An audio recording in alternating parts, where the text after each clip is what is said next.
big sky, big potential. In association with Mills and Reeve, this is Eastern Promise. Achieving more together. This is the podcast that tells the world just what the East of England is made of. The measure of our metal, the cut of our jib, the cool in our cucumber. This is Eastern Promise.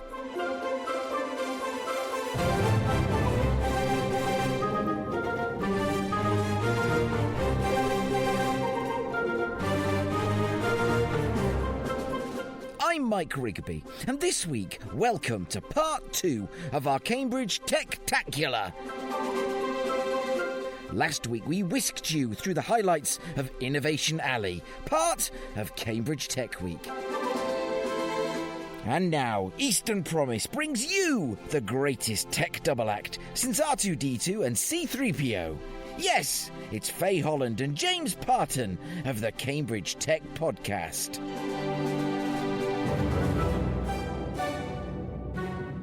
As Stan Lee said, it's all because you demanded it, true believers.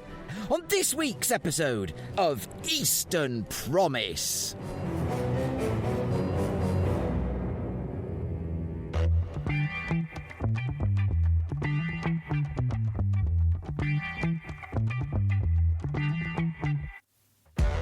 Last week, we hit Innovation Alley, the Cambridge Tech Week's own expo in the city's Guildhall.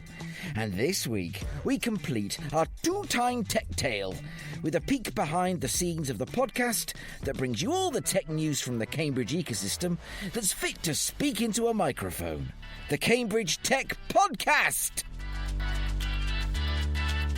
Hosted by Bradfield Centre MD James Parton, an absolute linchpin of the ecosystem, Faye Holland, this was my opportunity to sit down with them at the aforementioned Bradfield Centre on Cambridge Science Park and dig into why they do what they do, and plus a little bit of comparing notes for good measure.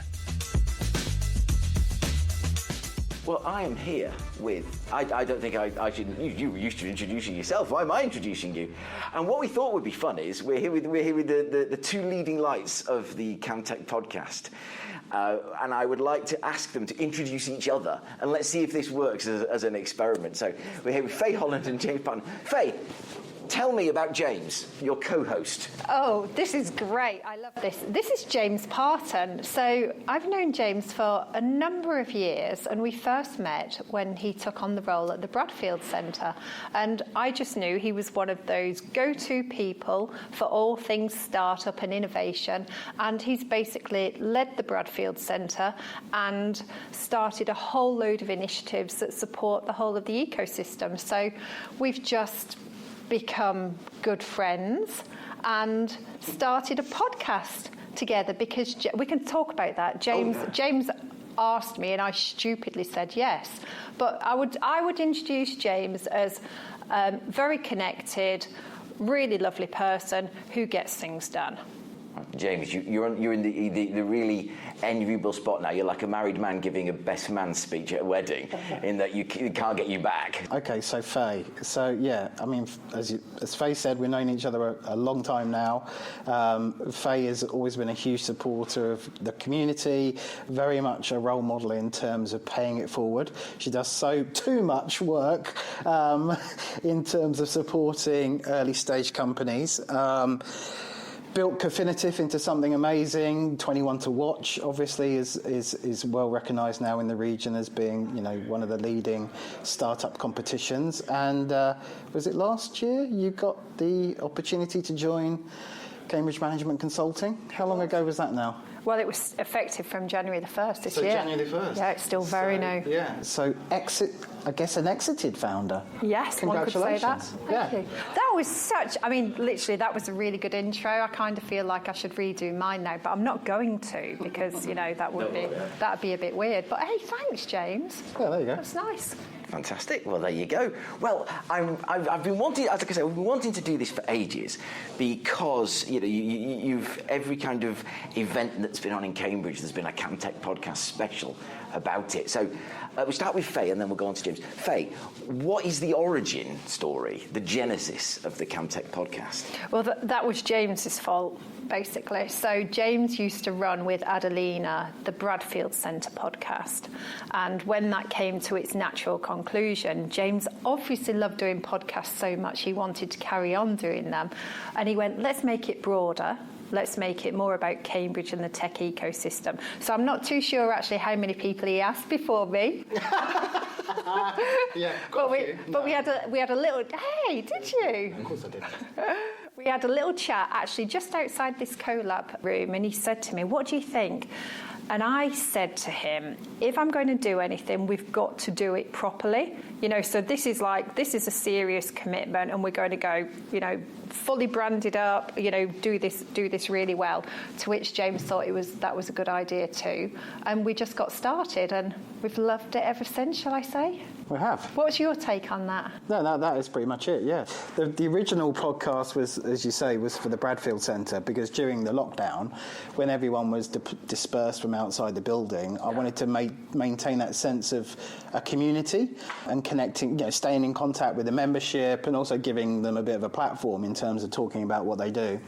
I did that for 2 years, did about 50 episodes. It kind of reached its natural conclusion, and it just felt like there was a missing opportunity. There wasn't any other podcast out there talking specifically about tech, and obviously with Cambridge being such a life science and tech cluster, it felt like there was a hole there. So why not get a bit more ambitious with the scope of the podcast? But to do that, I needed an amazing co-host and a big rolodex. I think that's the other thing. I had a big rolodex of contacts already to pull onto the podcast. So I mean, we'll get into this, I'm sure, in the conversation, but hats off to you for doing yours solo. No, don't worry about me. I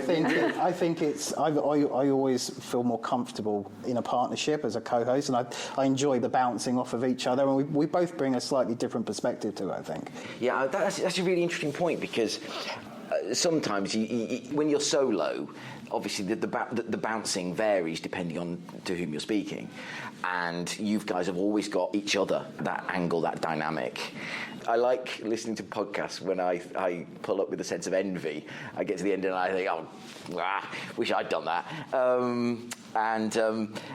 You got so much good stuff out of him, so you'd squeezed so much juice from the Andy Williams apple, if you like. I learned a lot from that podcast, I have to say. How do you decide? I mean, you talked about the Rolodex. Perhaps if it's your Rolodex, Faye, perhaps you ought to go first again. But how do you decide on your targets, so to speak, he said with air quotes, that nobody else can see? Great air quotes. So we just have a list. We have a long list of all the tech companies that exist in and around Cambridge and beyond, all the different awards that happen, the different events, and we just invite people along. So if we find someone's had a funding round, then we'll invite them. We also get a lot of people that come to us that want to be on the podcast, more so now than even at the beginning, which you would expect.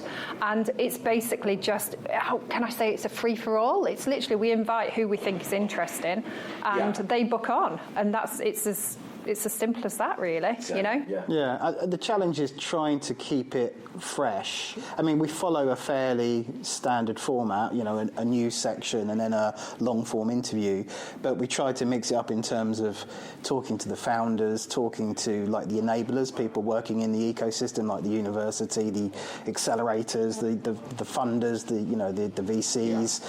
We spent quite a bit of time talking to various student kind of led activities like Trinity Bradfield Prize, the Chris Abel postdoc competition, Homerton Changemakers, So even though the format's fairly similar each week, we try to change up the kinds of organisations and individuals we speak to, and just make sure we don't repeat too many in a row that are doing similar things. How do you sort of, with the tech aspect of it, set the balance between sort of the stuff that the tech industry, keep it accessible is what I'm reaching for. How do you keep that accessible to sort of non-techie people, or do you not? Do you just sort of try and use that to encourage curiosity, perhaps? I think it's about telling stories. So our job is, as you know, whether it's our day job or on the podcast, is to get people to tell their stories. And it is about making the technology accessible. What's the benefit of it? There are so many incredibly intelligent people out there creating innovations and solutions. So our job is just to get that out of them in that lay way. You know, sometimes I do think, should we go deeper into the tech? And I'm sure you'll hear on certain episodes where we both have subject matter expertise in those areas. We maybe go a little bit deeper than others. I mean, I know, James, we always particularly like the quantum ones. I've read quantum books. I'm still not there. I don't think I'll ever be there. But it's a balance, isn't it? So we can just get them to tell enough. Actually, our job is to then get the listeners to go and talk to that company to find out more, as opposed to us trying to tell their entire story. It is an interesting line to walk, though, isn't it? Because we're not trying to create like a magazine programme that's anyone can just dip into, but at the same time, as Faye says, we're not scientists in that sense. So there's some guests that we come on that are pass our knowledge, and there it is more about telling the story. If it's more kind of software related, that's a bit more in my ballpark. But it's finding that line where we are a tech podcast at the end of the day, so all of our guests are always focused on tech, and we try not to kind of deviate from that too much, and we always want to make sure that the majority of the conversation is around the technology, the product, the challenges of being the founder and growing the company, that kind of stuff. Yeah, so it's trying to make it accessible, but not shying away from getting a little bit into the weeds on the tech side of things. Now, I'll be quite honest about this. I mean, when I started this, doing Eastern Promise, that was mainly focused in Norfolk and Suffolk, because that's where my professional expertise had been, and I was using my own rolodex, or in my case, sort of shuffling a few business cards. But I started with people I'd known through my sort of career in small p politics as a researcher, and sort of branched out from there. And now it's a lot more driven by doing this than it ever was by that. But I sort of came out and get engaged with Cambridge, and I'll be absolutely frank with this, out of sheer nosiness and interest on my part. Not because, I kind of in the back of my head, I always felt that Cambridge can pretty much look after itself, and it's got you guys, and it doesn't necessarily need, etc., etc.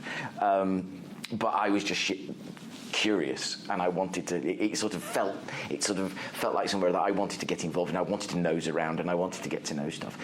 Is that? How do you just ask you to reflect on that and what that means? I mean, because you've engaged in the wider ecosystem beyond Cambridge, and James, from what you were just saying, there's a lot of applicability beyond Cambridge from the issues you brought up. So. Reflect on that word salad, if you will. Well, yeah, I mean, we've found ourselves in a similar situation. You know, we are focused on Cambridge and we are focused on tech, but just through the natural evolution of the podcast and the connections and the conversations, opportunities present themselves, right? So good examples of that is, there's been a lot of work to improve connectivity between Cambridge and Norwich, for example, which has led to some opportunities to have conversations in Norwich. The Oxford to Cambridge corridor, arc, whatever you want to call that. You referenced the conversation with Andy a couple of weeks ago. That's back on the table again. So I suspect we will be doing more stuff with Oxford in some capacity. There's been the recent announcements of the university wanting to build stronger relationships with Manchester. So even though we are, and always will be, Cambridge-centric, we are elastic in that sense, that we're kind of being pulled in different directions. And I think where it's appropriate and where it makes sense to what we're trying to achieve, we will go and talk to anyone at the end of the day, right? It's all about building network and sharing knowledge, right? Yeah, absolutely. Yeah, we all have a platform, and the more that we can share what's happening across the region, across the UK, for the good of the UK, then that's a good thing. Absolutely. There can't be like land grab or exclusivity or anything like that. The world just doesn't work that way, and I think that's the way that we've certainly built our podcast. Well, absolutely. I mean, and Cambridge is, and one thing I've picked up really clearly, and you'll already have known this, is that sense of collaboration being kind of like the default setting, partnership being the default setting. And even if you are I don't want to use the word competition, but you're operating in the same broadly the same space. There's an acknowledgement that if we all pull together, we will all benefit, even if some parts of the ecosystem benefit first. And I've always found that a really refreshing, really energizing, really exciting thing. But it seems to, I'm not saying it's uniquely Cambridge, but it seems to be very much more embedded in Cambridge. Do you think, Faye? Yeah, I mean, I think that whole collaboration spirit is very, very strong here, but that doesn't mean it's not strong anywhere else. It just might not have, the volume of activities. We are amplifiers of Cambridge. That's ultimately what we do, and there may not be the equivalent of us in other places. That's just the nature of this. Yeah, absolutely. I mean, as well as doing a podcast, I'm a massive podcast consumer as well. So, for example, the sports teams I follow, I don't just listen to one podcast, I listen to multiple podcasts, of the same stuff. It's just different voices, different perspectives. Everyone comes at it slightly differently, right? So there's enough space for multiple people to play. Hang on, I'm going to write that down for later. Favourite podcasts. We'll come back to that. Okay, yeah. Here we go on NFL again, do we? It's always got to be an NFL conversation. Do you know, I wouldn't have pegged that, but let's. So, I mean, you've got do you find that the cam bit of what you do? Because I always have to explain when I meet someone, what's that about? Whereas it's in the title, pretty much. Yeah. I don't think it. I hedge because I don't think it encompasses the universe of what you do, but it's a pretty good intro. Whereas Eastern Promise is that like a Turkish Delight fan club. There's a reference for the kids. Do you know? I went out to I don't know if you know this, but the largest archive of advertising materials is actually in Norfolk on the Waveney Valley, between Norfolk and Suffolk. It's a barn near Beccles, because basically the guy who'd been put in charge had fed up of schlepping into London from Suffolk and just said, we'll move it up here. And so they got some cheap land from the Lord of the Manor, who is still the Lord of the Manor, and it's there, and it's got Ridley Scott's archive there, it's got the Hovis archive there. You walk in, there's it's a Smash Alien on the shelf.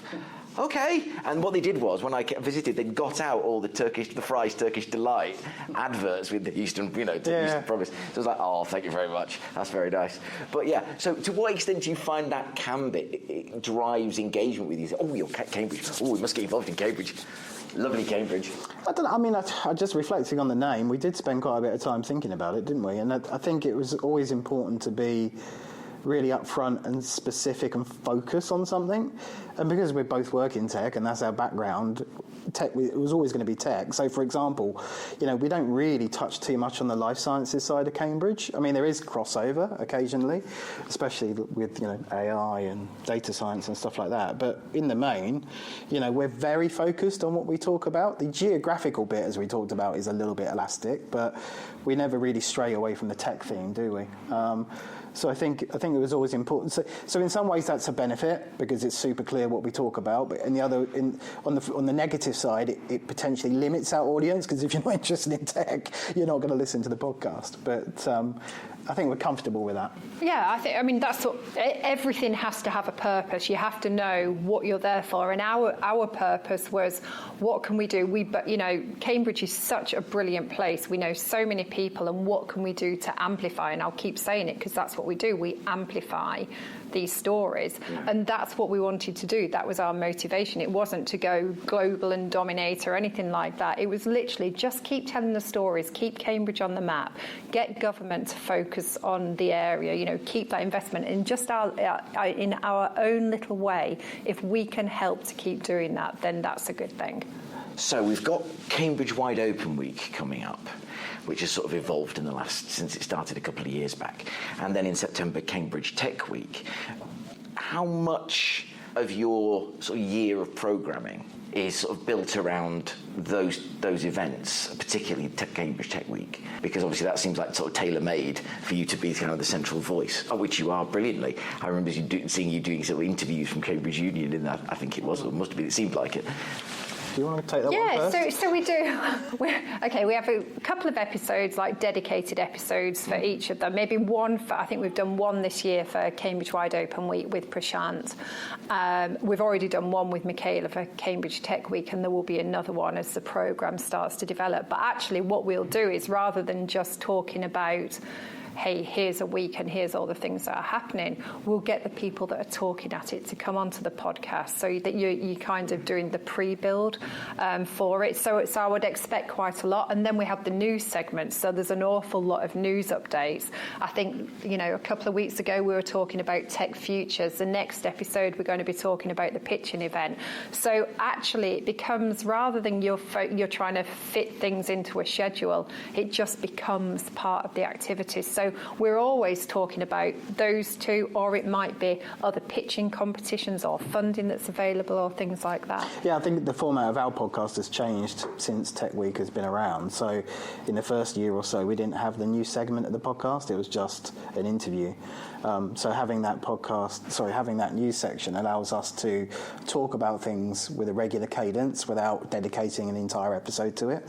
So that's kind of how we help tease and we help build momentum towards the events, and then we try to do something hopefully a little bit interesting every year. So like last year you mentioned at the Student Union, we were part of day 3, I think it was on the Thursday, was it? Day 4? And did that live on stage. The year before we did it as a fringe event here in the Bradfield. We got some ideas about what we might do this year. So we always try and keep it different and fresh, Are you keeping it secret then? Well, I don't know when this goes out, actually, Mike. That should have been a good. That's a podcasting admin conversation we didn't have. And perhaps there's a conversation we should have right now, in that I kind of have a schedule in my mind. I've got my Excel spreadsheet, which has got all my sort of ideas, and then something happens, and oh God, oh dear, right? Because I'm in the position where I try to cycle, so for example, I'll do a week on something in Norfolk or Norwich.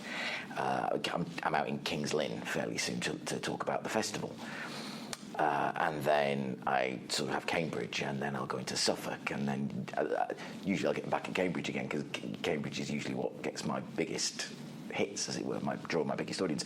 And it's just a nightmare to keep scheduling things, and something has to come in because it's time limited. And then you shuffle that deck, and you think, I've got to put something off until September, and I don't want to do that. Yeah. So, Faye, I'll ask you first, what's your biggest conundrum when it comes to scheduling? So this is typically me. I'm in charge of the spreadsheet, and if James goes anywhere near it, then there's problems, because he mucks up my whole psychological order of things. So we do it very simply based on when people book. So if people book, they get the next available slot, and that slot might be in 6 weeks, 2 months' time. I mean, who knows? And that's just the fairest way of doing it. When we know that we've got date-specific ones, they go straight into the Excel spreadsheet also, in black. So everything else is red, because potentially something may happen, or we may need to move it. But that's basically the order of things. So if it's in black, they're fixed, they don't move. So ones, for example, for Cambridge Tech Week, or that are time dependent, they have those scheduled dates. And everything else, as soon as it's recorded, in the bag, done, then it goes black onto the schedule, and we know that that's when they're definitely going. It's very interesting. It's very similar, because mine is, I think, when it's in the schedule and I haven't recorded it yet, that's in thin black italic, and when it's past, it goes into red with a stripe through. And then why don't I just delete it? I don't know. Probably because I can't remember what I've done half the time. And then when it's either in recorded, it's thick black, and it's in there. And then maybe we should develop some software for podcasters. We should. No, we should get Jason Mashinchke on the case with Kinnerbase, because that's exactly I'm not giving away the shares already. Well, I've just had the idea. But we're giving away our intelligence on ChatGPT. So why? Yeah, that's true. Why not?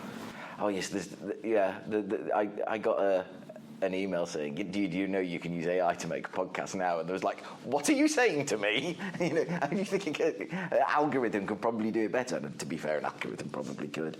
I wanted to ask, how much is what you do and the way you present on Cambridge Tech Podcast? To what extent do you think what you do is driven by the Cambridge you want to see, or the East of England you want to see? You're looking very blankly. No, I mean, I think massively. I think it's really important that, what we all do is inclusive to everyone. There's a huge assumption that everyone in Cambridge is, supremely intelligent and hides away in a lab somewhere and all that kind of stuff. But actually it's not. It's a really benevolent place where people want to do the right thing. And actually, James talked about it earlier on, the first Fringe podcast we did at Cambridge Tech Week, the conversation there was with 4 founders. And actually, what really got people motivated was inequality in Cambridge, skills, and I know we can talk about that.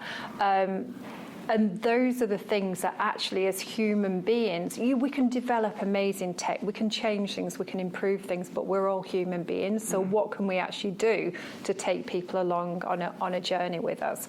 So, for me personally, it's really important. And that's part of the telling the stories, but it's also what influence can we give? So we've done episodes on the Cambridge Pledge, we've done episodes on inequality in Cambridge. We form the future, you can talk. We've got the whole tech educators thing that you can talk about as well, James. So I think it's vitally important that we do that. Yeah, it's an interesting question. I mean, I've never really thought about it, and I don't think we've had the conversation. But I mean, I still think I'm a relative newcomer to Cambridge. I've only been in Cambridge 7 years, and all of the jobs I've done prior to being at the Bradfield, connectivity, openness, promotion of success stories, it's just been obvious to me. And so I've worked in US startups, I've kind of set my own companies up, I've always been entrepreneurial, and Cambridge was an odd place from the outside perspective. I've always worked either London or internationally, and even though I've always lived 30 miles away from Cambridge, I never really knew what was going on in Cambridge. It felt opaque from the outside.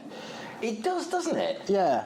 And it's only once you're inside it, you suddenly realise, oh my God, this is amazing, and everyone's super friendly and super connected. But that seems to happen on a village level rather than it was obvious to the outside world. It was, I remember Harriet Fear talking about when Cambridge Am was set up, the need for Cambridge to have a front door. So there was an obvious entry point into the cluster, because unless you know someone, it always felt very difficult to penetrate. So, kind of happy coincidence with the timing I was thinking about doing the podcast, which Faye has already kind of covered, that we wanted to tell the stories and help solve that problem of this, the outside world not knowing what's going on. You had initiatives like Innovate Cambridge starting. All of these things were well timed, that there was this realisation that actually there's amazing work, amazing people, amazing talent. We need to do a better job of telling the story. And that's kind of part of the motivation for doing the podcast. It was always natural. And because it was always natural before I came to Cambridge, I never really asked permission to do it. It just said, well, let's do it. Yeah, absolutely. It's just that entrepreneurial mentality, wasn't it? It's like, let's not spend 2 years having conversations with people. Do you think this is a good idea? Let's just do it and see what happens. Seek forgiveness, not permission. Yeah. Yeah, and if you're an entrepreneur, you live and die by that, right? Exactly. Yeah. So, I'm interested. You mentioned doing the news, because I tried to do a news slot and I just couldn't keep up. It was just too much, and I think maybe that's a side effect of doing it by myself. But I'm just interested: is there content sat on your sort of audio shelf, waiting for the right moment, or that you just sort of, the time isn't quite right for it yet, or it's just sitting there for to wait for a particular moment in time where you think, oh really, this is it. Oh good. You're asking us to pull back the curtain on our production process, aren't you? I mean, so the way we kind of tend to do it is we pre-record the long form interviews. So obviously we've both got day jobs and this is a side hustle, right? So we have to be quite regimented in terms of how much time we spend recording, otherwise it impacts on everything else that we're trying to do. So we tend to stack up interviews, that probably We tend to record maybe 6 to 8 weeks in advance, so we know what's coming up over the next couple of months, but then we record the news on a weekly basis, so we can always make sure that we're on top of what's happening. So then Carl, our producer, does a great job of splicing everything together. So now I've burst the bubble on the magic that happens. I think most people will work that out. I think most people will work that out, Dark art. We should have brought Carl along, actually. The poor bloke has to listen to us all the time. As much as we can, but yeah, he doesn't like it. But obviously with Faye's, so with Faye's day job, she's all over what's happening anyway, right? So yes, we do think about things that we know that are coming over the horizon, but then we also, because we're recording the news weekly, we can react to what's being published. And we've had a great long-standing relationship with Business Weekly, which is advantageous. Very good, yeah. I merely ask because there's various segments that I've sort of tried. Well, you've got a much broader subject matter, right? That's it. We are super focused on tech, so it makes it a lot easier for us. Well, I tried a thing called the plug board, which might be better for you than it is for me, but so you can have this. But the concept was, you sit down 3 people, and I did it a couple of times, and it worked really well. It just got really hard to sort of nail 3 people down at the same time in the same place. But the concept was you've got a free minute to plug what you do. Right. Phone numbers, website, whatever you like, just go for it. But the trade-off is you've got to give that back and then plug someone else for a minute and do the same for them. And it was just to get people saying, oh, I know them, they're brilliant, aren't they? Or, oh, I didn't know them, I'll write that down, so I tried. But it just got too much, and like I said, with the news. And then there was a thing called a crowdsourcery, which was just basically pure whimsy on my part. Just an excuse to use all the sound effects for which I have paid. But it just, again, it was so time-consuming to put it all together and write out the scripts and everything that it just fell by the wayside. And that's the thing, right? It's the time. I don't know if people think about how much time it does take to put together a podcast, but it's surprisingly a large amount of time. Yeah, it is. Yeah, so, we, like I say, we've got day jobs, so this is a passion project for us. So it's how can we put the best possible product out there within the limitations that we have. So, Faye, and I'll start with you on this sort of question as we sort of move towards wrapping up. Who's your, I don't want to call them white whale, but who's that kind of elusive McCavity, Scarlet Pimpernel figure who's gone, yeah, I'll do it, but you're still desperately trying to nail them down. So we can perhaps shame them onto coming on sooner rather than later. But who's the one or two figures you really want to get on, but on Camtech Podcast, but it just hasn't happened yet, or maybe someone you really want to get back? Gosh, I mean, that's such a good question. So anyone who knows me will know I'm deeply persistent. If it takes a while to get someone, we do get them. And there's quite a few people that have been on the show that took me quite a while to say, look, come on, I really want you on the show. And some of them are just like, I don't want to necessarily come onto a podcast, so you actually have to explain. It's nice, we're just having a chat, So there isn't really anyone. I have a Rolodex and I just work my way through it. There isn't really anyone that I would say I haven't managed to bag yet that I want to. Right. I would like when we first started, the list was the Bill Gates, Elon Musk, all of those. We're just like, let's go completely left field. Sheryl Sandberg. Who else do we know? Or we think would be a great draw. But then we just kind of went. It goes back to purpose. What's the point of doing that? Because are they actually relevant to what we're talking about here as well? So I think that's. I mean, everyone will know that the US tech giants have significant presence in Cambridge. Mm-hmm. So I think there is a relevance to trying to get to speak to the likes of the Amazons, the Microsofts, the Googles, etc., the Apples. That's very, very hard, obviously, because they're not collaborative in that sense. Only because they're here in Cambridge to do deep research. Yes, they don't have the right people. No, people here are not going to. That's the challenge, right? And obviously, from the marketing side of things, you hope that getting a big name from one of those companies is going to broaden your audience, right? So it drives downloads. So there's some self-interest in trying to land those sorts of people, but I'm not sure that we're chasing them. No, it would be nice. Than, there lose an interest level, but it would be a skin on the wall to say we've had, pick a name, Mark Zuckerberg, even though they're not. Can you think of anyone? Not really. No, I can't think of anyone. They do not refuse the Caltech. They dare not refuse the Caltech podcast. Not really. I think it's less refusing. It's just like you say, you're just really good at hounding. It takes time. I think, and perhaps I meant more in terms of like whom you've not even yet approached, but you've got in the back of your mind that maybe. I mean, I have to say, if you're asking the question to me, I'm living the dream because it's you guys. Oh my God. No, serious. I'm not just saying that. You've been for like years now. It's like I really want to do it, and people like Chris Bruce will say you should do it, you must do it, and it's like because of I'm not saying you're intimidating, but it's like I really have to get this right because it's important, I think. But yeah, and it's other sort of people around the ecosystem who you kind of. But I know what you mean about it. I mean, it's similar when you talk to any kind of government department. It's like they want to know absolutely and local government as well, because when I did a sort of a foot tour around Thetford with an officer from the local government, and the whole point was like, this is a fantastic place. Yes, it's had its challenges, but my God, aren't the assets wonderful? The bones are great. There's so much you could do with it. Let's do it. Let's turn this place into kind of a sort of cultural heritage hotbed. It's halfway between Cambridge and Norwich. What can you do with that? Lots, I think.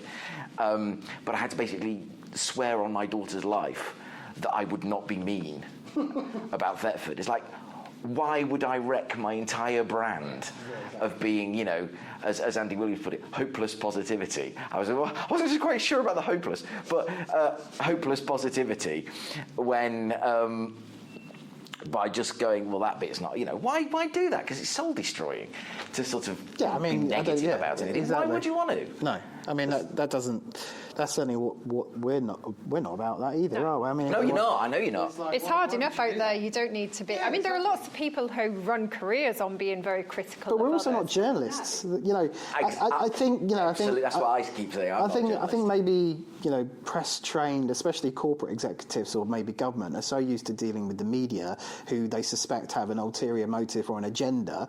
We don't. We're just here to promote and to shine a spotlight and raise the tide for all boats. Well, the lights have gone out for some reason. What a metaphor that is. That's our energy-saving credentials. Fantastic. We've not moved enough. No, we haven't moved about. It's like my watch. It scolds me when I've been sitting still for too long, and it scolds me a lot. So let's finish by doing your own desert island podcasts, if you will. So, let's start with you, James. Your podcasts of choice, if you please. Well, I get one business podcast I've listened to, two. One is This Week in Startups with Jason Calacanis, which has been going for years, 10 plus years. So that was always a great inspiration in terms of having those startup founder conversations. The other was Pivot, which is hosted by Cara Fisher and Scott Galloway. One of the main inspirations for our podcast, because of the kind of female and male co-host dynamic and the bit of kind of fun and banter they have between the co-hosts. Keep it real. Yeah, we like to have a bit of fun with it, and we took some inspiration from Pivot on that one. So, Faye, what about you? What are your podcasts of choice? So mine is a really, really quick, simple answer. I don't listen to any. Wow. Well done. You've obviously got a more fulfilling life to live, and I salute you. So if anyone listens to Cambridge Tech Podcast and listens to the... What do you mean if anyone listens? Of course they do. Well, I know, but I'm just saying we do an intro bit where we kind of say things that have been happening during the week where we've been. I don't have time. But by the time that my day actually ends, I'm relatively catatonic and want to watch something utterly drivel on the TV or read something. And yes, so I do download lots of podcasts on Spotify, but I have to say I don't actually listen to any of them. Sorry about that. And I have to say I do have a fondness, given my sort of previous life, for the BBC podcast Strong Message Here with Helen Lewis and Amadou Inucci. That's all about political messaging. Wow. That makes it sound like I was doing something far more fancy than I actually was, which was just writing one MP's press releases, but he was on a quite influential committee.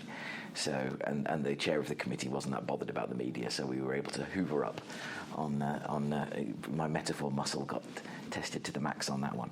So what do you listen to, though? There's a strong message here. I listen to the Camtech podcast.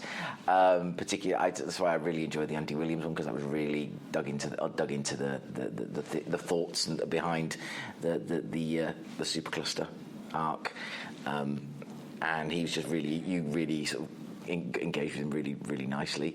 The fact you've been out to Norwich and looked at what they're doing there was really, really good for the region that you'd done that. I thought they used to do this one called Paper Cuts, which was like a newspaper review, but that stopped, and I was really sad because they really made it funny.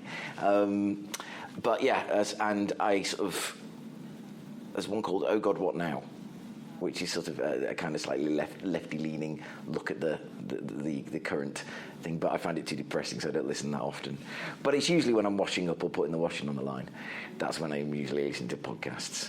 What is weird, and I don't know if you've experienced this, there's something about the audio format that makes you feel like you know the presenters. Yeah. So all of the podcasts I listen to, I feel like I know them.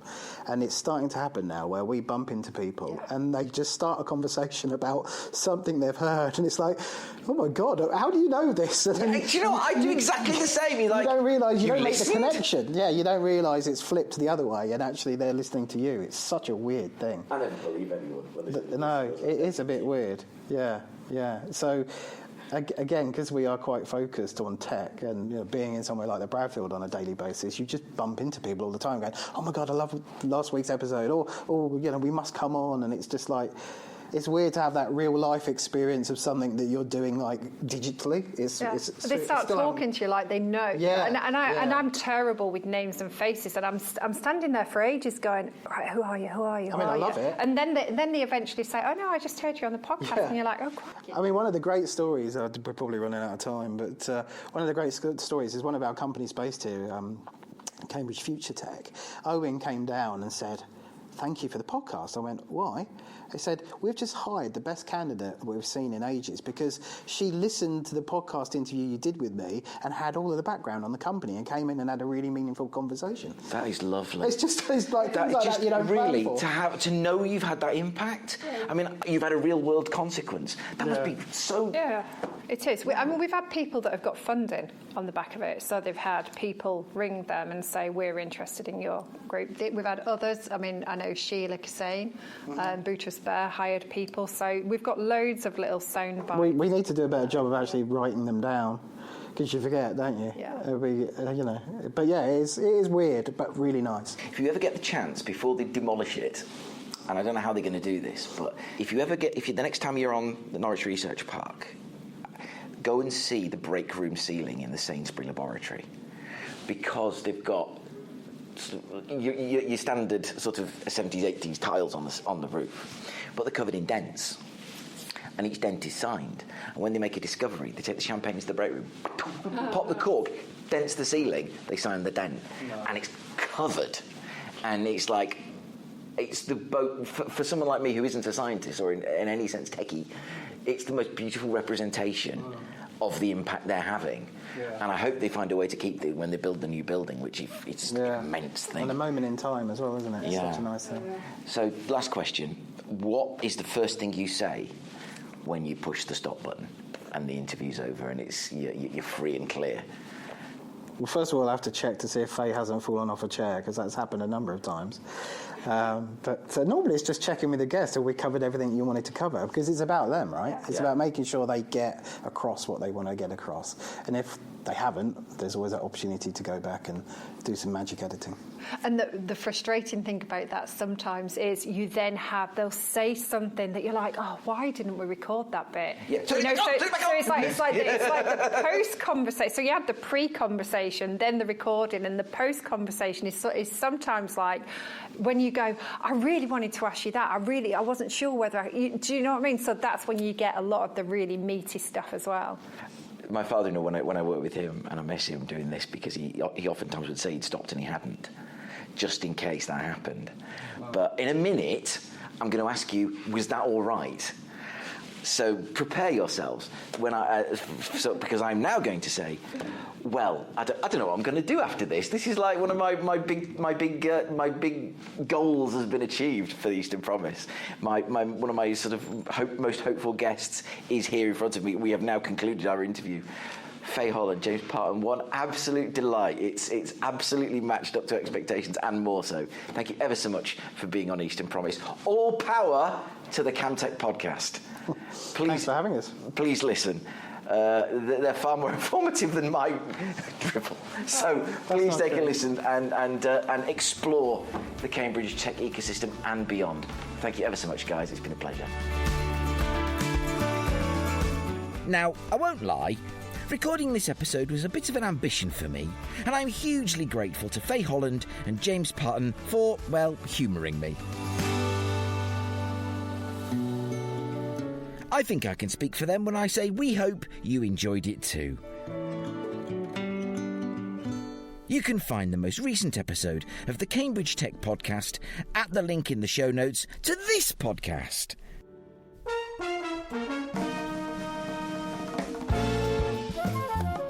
And that is it for episode 146 of the Eastern Promise podcast.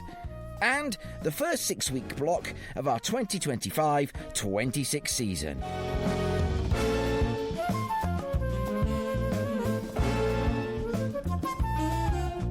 We'll be back again in 2 weeks' time when we will be at the Earlham Institute on Norwich Research Park for their EI Innovate 2025 event. We'll be finding out more about the Earlham, its work in genomic data, and how it's using the event to build partnerships and highlight research collaborations. Following that, on the 6th of November, we'll be sitting down with Dr. Andy Williams of the Oxcam Supercluster Board to find out about the progress of that board, how they are interacting with the government, and how the rest of the region can row in behind the effort, which is incredibly important. We'll also be joined by Dan Thorpe of Cambridge Ahead to discuss their collective work on clusters and clustering. Then, just 7 short days later, I'll be taking a walk up North Walsham's High Street with Alexandra Heeman of Norfolk County Council, who'll explain to me and to you all about the impact of their High Streets Matter project. Mid-November, we'll be celebrating one of the first innovation hubs ever to appear on Eastern Promise, the Epicentre in Haverhill. I'll be chatting to friends old and new, with a few surprises thrown in for good measure. Dig out your Suffolk party bunting, grab a Suffolk party bag, and join the festivities. I wonder what should be in a Suffolk party bag. The schedule gets a little bit provisional after that, but you can expect to hear the first in our beginner's guides. A new feature where I'll be assembling ecosystem experts in, respectively, Norwich, Cambridge, Ipswich and Peterborough to find out all the tips, tricks and secrets of how to break into these cities' respective ecosystems. And we won't just be looking at tech and science, oh dear me no! The financial sector, advanced manufacturing, culture, tourism, agriculture, we'll be taking it all in. And if you want to know why we're only looking at those 4, they're just the beginning. We can do much more after that. This is what's coming your way in just 2 weeks' time. In the meantime, reach out to me via LinkedIn DMs, via the contact form at easternpromise.org.uk or via email to podcast@easternpromise.org.uk. So, until episode 147 lands, I have been Mike Rigby. Bye for now.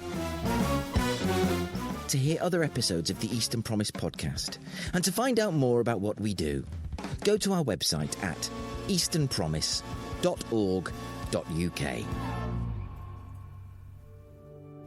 Eastern Promise is a Pudding Shed production in proud association with Mills and Reeve. Achieving more together.